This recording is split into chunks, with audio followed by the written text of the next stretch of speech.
Assalamu alaikum everyone. My name is Umaira and I'm here to talk about the ever increasing problem of this world, which is called depression. So, one, we're going to talk about the causes of depression, what causes the depression among students. Number two, we're going to talk about the effect it has on life of a student and lives of people. Number three, we're going to talk about how this can be stopped. That is how it can be cured or the remedies about it. So, starting off with the causes of depression. What is depression basically? You might wonder. Now, coming back to the main three topics which we discussed in the beginning, which are the causes, effects, and remedies about depression. Number one, causes. What actually causes depression among students is a long debate. We can debate on it for a long time because every person has different meaning of depression. A person who goes to depression just because of pressure from family doesn't have to be the only cause of depression among students. Different people have their different point of views and therefore their depression levels and their depression causes are different. We're going to discuss a few problems and a few causes here. Number one, depression can cause because of stressful life events. Number two, it can cause because of pressure from family, friends, or teachers. It can be caused by lack of self-confidence and self-belief. Academics workload also concludes in the formation of depression among students. Those students who have lack of balance between their social life and academic life can also face depression. Now that we have discussed the causes of depression, second point we're going to discuss is the effect of depression and how it can affect the lives of people around you and you obviously. So number one is depression is not a positive thing. That's why you cannot even expect its effects to be positive either. That is why we're going to discuss a few effects, and let me just clarify this. These effects and these issues are not just diagnosed in depressed people. They can be found in normal people as well and depressed person. But it's mostly found in depressed people.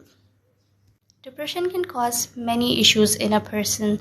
He can have social issues, health issues, personal issues. He can have occupational issues, which means he's not going to be happy and satisfied with the job he does. Next, he's going to have lack of confidence. He's going to have lack of focus, and that lack of focus is going to become a hurdle in his studying, and it can cause even more severe depression.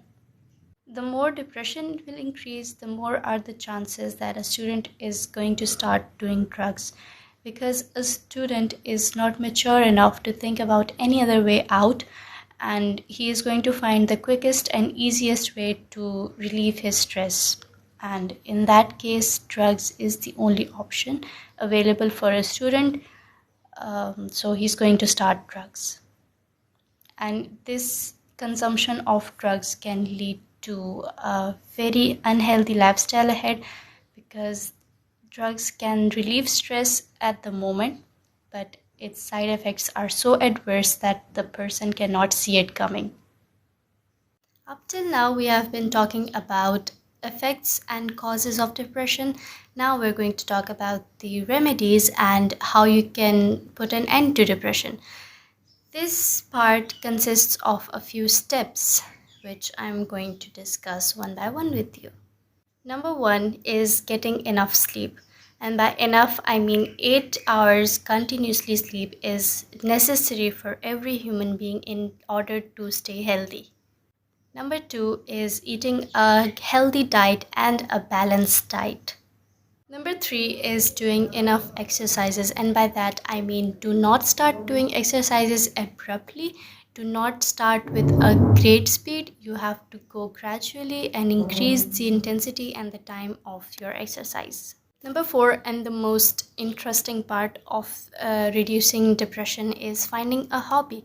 If you find a hobby that you find peace in and you are interested to do, depression will surely go away.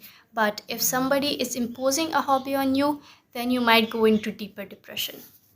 Number 5 is consuming less caffeine.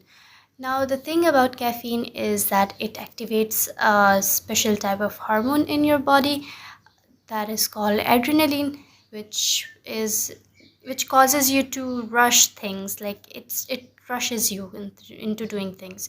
So indulging less caffeine can result into a better lifestyle, a healthy lifestyle, and a life not full of depression. In my opinion, the most effective and easiest way to reduce depression is to surround yourself with supportive people and people who are really concerned about you.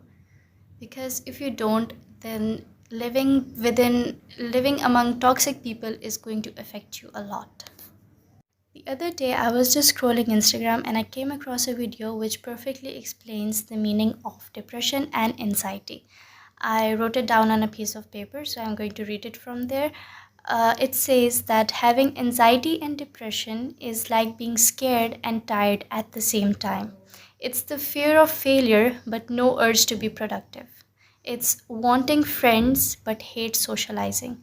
It's wanting to be alone, but not wanting to be lonely. It's feeling everything at once and then feeling paralyzed and numb.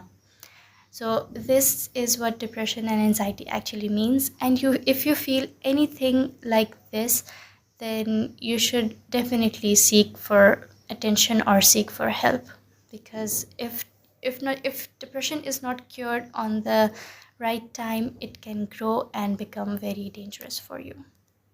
I would like to conclude my discussion by saying that if the remedies which I stated doesn't work for you, then you should definitely seek medical attention because it is not a small problem which can come and go easily. Depression is a thing that stays with you until you find a cure to it. And if you don't, then it will keep growing inside you and you might go into deeper problems.